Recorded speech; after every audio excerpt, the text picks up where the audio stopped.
As Kenya Universal News, we send our sincere condolences. The fifth president of the Republic of Kenya, William Samoei Arap Ruto, says the nation will be saved with a prayerful family as Gachagua's, because Gachagua's wife is a pastor. UDA leaders mourn Gachagua's big brother in his burial in Nyeri County. God is good, and all the time. My name is Lydia Nyagodia Forbes, and I'm the second born of Mr. Eriani. I follow my firstborn sister, Elizabeth Mumbi. And Martin Gachagua follows me, followed by Jennifer Wangare, and our last born baby, Andrew Masharia.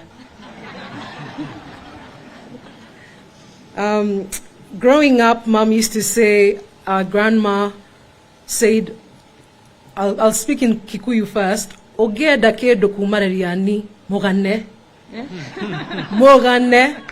And it's true, you know. If you wanted anything from Reriani, you would speak highly of him. Today, we will try and put into words the wonderful man that you are, to us and to so many, of your incredible character, your kind nature, your massive heart, the perfect gentleman. We can say for certain that without the shadow of a doubt, our Father loved us. There was never a time that we ever felt insecure of this fact. He was attentive, present, and very nurturing to each and every one of us. I say this without bias. We were blessed with the best father in the world. Our Father chose to see the best in us, and in turn went ahead to invest greatly in us, in our education, sending us to the best schools, local and overseas. Then there were the many endeavors we chose to pursue, be it financial, emotional, or spiritual. He was always there. Like most hot-blooded, independence-seeking young adults, we sometimes veered from this voice of reason. And despite all this, Dad would still be there to advise rather than project judgment. Through the ups and downs, his love was steadfast, and his commitment to our well-being was bigger than anything we could or could not do. This was unconditional love. What an honor to have experienced it. We cannot say thank you enough, and although we're only starting out in our own careers and families, you have put us in good stead for our future. Your sacrifice is not without reward. We shall go ahead and make you proud and try to fill these huge shoes you've left us to fill. These last few days, through the numerous stories we've heard, we found out that you are not just a father to the five of us. You are father to many. So many of you told us how Dad paid for your way through school, or how he helped you get a higher education, gave you your first job, or supported your first business. How our hearts have grown to find that we're surrounded by so many brothers and sisters, all of us brought together by the common bond of a man who truly saw the best in all of us, with great love and kindness. I thank each and every one of you for sharing your stories, and may our Dad's memory shine through your own lives and through your own legacies. Dad was blessed to have his love reciprocated by his wonderful wife, our mother, God's gift to Dad. She has stood by him through good times and the most recent hard ones. So many of you have said that you've never seen a love like this.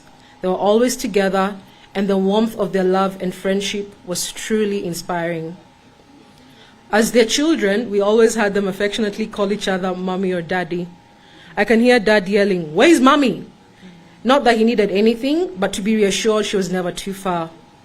Mom, we know you loved Dad with the love of Christ, that he loves his church with unfailing love, the unending love, the undying kind of love. These last few years have taken its toll, but through it all you held his hand, rubbing his sore legs, nursing him to health over and over again. We remember you taking him to India with your small stature, pushing this big man in a wheelchair. Your small stature was complemented by loving strength. Dad deserved to have this greatest love, and this was his pride and joy. One of my aunties said that some people's lives can be extended just by the sheer magnitude of the love they receive. And we can all attest to this. This is the transformational power of love. And even in his last moments, Mom was by his side, gently patting him, comforting him that it was well. Mom, we can't say thank you enough for all that you've done for our dad. You are such a great example of what a healthy, happy marriage looks like. Your commitment to our father is something that we shall aspire with our loved ones. Now that Dad is gone, we promise to look after you like you did, protect you like he protected you, and we want to know that we love you with all our hearts. What a woman. We have heard Dad being referred to as the lion of this family, which made us reflect as to what qualities this mild, gentle man, who always had very few words to say, compares to this animal. A paradox, just like water that can cut into a mountain. Dad was relentless. He could take time to listen and understand with great intuition and incredible insight.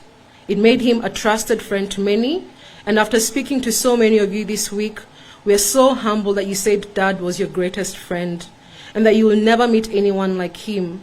We are moved by your kind words and pray for your peace for this loss. We have been told in his family he was the peacemaker, the one that tried to unite and bring the family together, the firstborn of a great family. He took this role very seriously, being supportive whenever it was required, always dependable to whoever who needed his help. Like a lion, our father was fearless. He faced life head on, a wonderful attribute that would shape his life from a very young age. Dad told us of a story when he was 6, during the state of emergency, how he left his mom and siblings for the safety of a nearby town. I wonder what would have gone through this young boy's mind. And maybe just to be brave, we have to face these things to be so. This would later translate to taking risks, like when he decided to take early retirement at 45. His friends thought he was crazy. A relatively good job, a secure employer, why rock the boat? But he was a man of focus, and when he started a company with our uncle, Honorable Director Gachagua, the business was a success. The risk had paid off.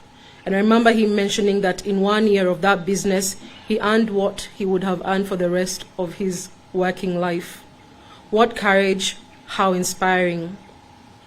Not all risks paid off.